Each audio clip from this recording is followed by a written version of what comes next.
उत्तराखंड के कृषि मंत्री गणेश जोशी ने पुरोला से 2 बार के पूर्व विधायक रहे मालचंद को अपना प्रतिनिधि क्या बनाया। मानो भाजपा के भीतर ही सवालों की खेती शुरू हो गई।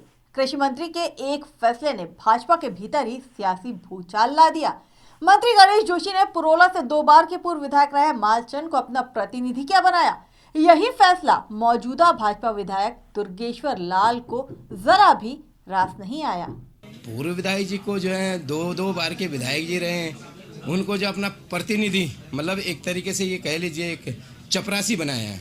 बीजेपी विधायक दुर्गेश्वर लाल के इस बयान के बाद राज्य की राजनीति में सियासी उबाल है। दुर्गेश्वर लाल ने 2 बार के पूर्व विधायक मालचंद को कैबिनेट मंत्री गणेश जोशी का प्रतिनिधि बनाने पर सवाल उठाए और कहा है कि ये विधायक को चपरासी बनाने जैसा है। मैं इस बात का मुझे लगता है कि शायद मैं सही व्यक्ति नहीं हूँ किसका इस बात का जवाब दे रहा हूँ। इस बात का जवाब मंत्री जी को देना चाहिए।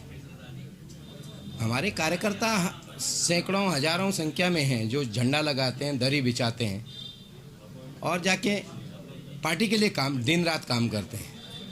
तो अगर प्रतिनिधि बनाना है तो एक न्यूट्रल कार्यकर्ता है उसको वो अगर एक प्रतिनिधि बनता तो एक बड़ी खुशी होती कार्यकर्ताओं में कि भाई एक कार्यकर्ता, जैसे आज नितिन नवीन जी एक कार्यकर्ता थे, राष्ट्रीय अध्यक्ष बन गए, तो लोगों में खुशी है कि एक दरी बिछाने वाला कार्यकर्ता राष्ट्रीय अध्यक्ष बन सकता है।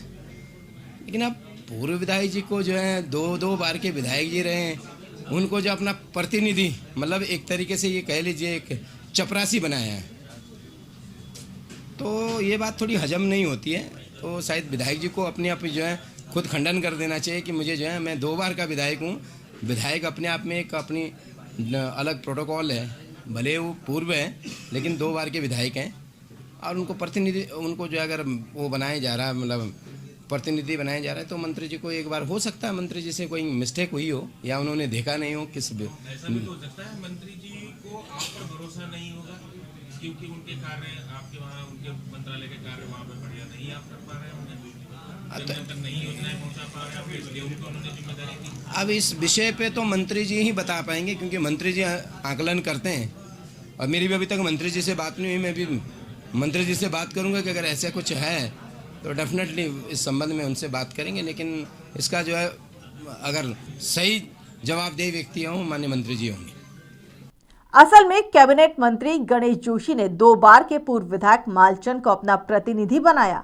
अब इस पर सवाल उठ रहे हैं। न सिर्फ बीजेपी विधायक दुर्गेश्वर लाल बल्कि कांग्रेस ने भी इस पर सवाल उठाए। कांग्रेस नेता प्रीतम सिंह ने कहा है कि बीजेपी में टिकट को लेकर एक अनार 100 बीमार वाली हालत है, इसीलिए ऐसा हो रहा है। देखिए, जहाँ तक आप पुरोला विधानसभा की बात करते हैं वहाँ एक अनार 100 बीमार, ये स्थिति वहाँ पर है। भाजपा में सिर फुटोबल है। हर आदमी टिकट चाहता है, मालचंद भी टिकट चाहता है। उसने गणेश जोशी या जो प्रभारी मंत्री उनकी पूछ पकड़ ली, जो सिटिंग विधायक है उन्होंने मुख्यमंत्री की पूछ पकड़ ली और एक और वहाँ प्रत्याशी हैं उनको जो है राज्य मंत्री का दर्जा प्राप्त है। तो मैंने कहा ना कि एक अनार 100 बीमार की स्थिति वहाँ पर है। समझ में नहीं आ रहा भारतीय जनता पार्टी को किस घोड़े पे जो दादा है। एक तरफ तो मंत्री जी का फैसला तो वहीं दूसरी तरफ विधायक जी की नाराजगी। आखिर क्यों मंत्री जी ने पूर्व विधायक को अपना प्रतिनिधि बनाया है? इस फैसले का जवाब अब खुद मंत्री गणेश जोशी को ही देना होगा। आखिर ये फैसला क्यों और किस सोच के तहत लिया गया? क्या आप संगठन में अनुभव की आड़ में मौजूदा विधायकों की अनदेखी हो रही है या फिर यह फैसला पार्टी के भीतर चल रही खींचतान की एक नई तस्वीर बयां कर रहा है?